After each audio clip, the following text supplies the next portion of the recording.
Corona लोगों के ऊपर मुसीबत बनकर टूटा।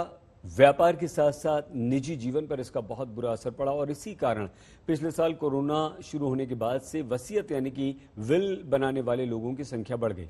अब लोग इसे बहुत जरूरी मानने लगे।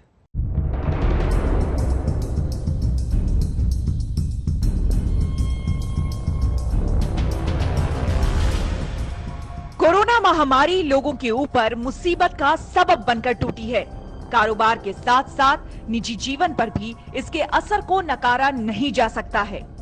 इसी वजह से पिछले साल कोरोना महामारी शुरू होने के बाद से वसीयत यानी कि विल बनाने वाले लोगों की संख्या बढ़ी है। अब लोग इसे बहुत जरूरी मानने लगे हैं। दरअसल कोरोना की महामारी ने कम उम्र के लोगों को भी अपना शिकार बनाया है।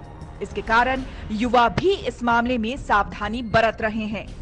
बीमारी से उबरने के दौरान लोगों को इस बात का एहसास हो रहा है कि वसीयत ना बनाने या बिजनेस और निजी संपत्ति को अलग नहीं करने से उनका परिवार कितनी बड़ी आर्थिक मुश्किल में फंस सकता है।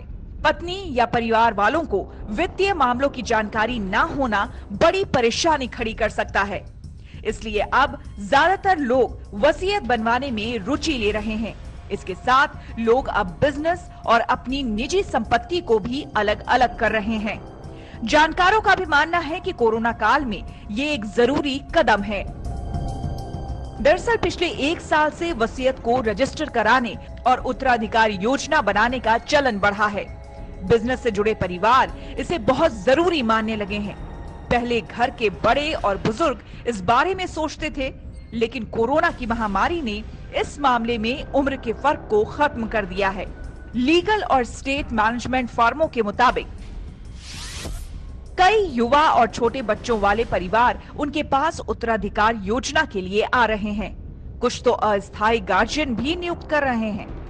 कारोबारी साल के दौरान ई विल रजिस्ट्रेशन में 76% उछाल देखने को मिला है। इसके अलावा कोरोना महामारी के दौरान परिवार को फाइनेंशियल जानकारी के लिए भी लोग विल बनवाने की तरफ सोच रहे हैं। जाहिर है कि कोविड ने लोगों के अंदर भविष्य को लेकर डर पैदा कर दिया है, जिससे वो आगे की सोच कर चलने को मजबूर हैं।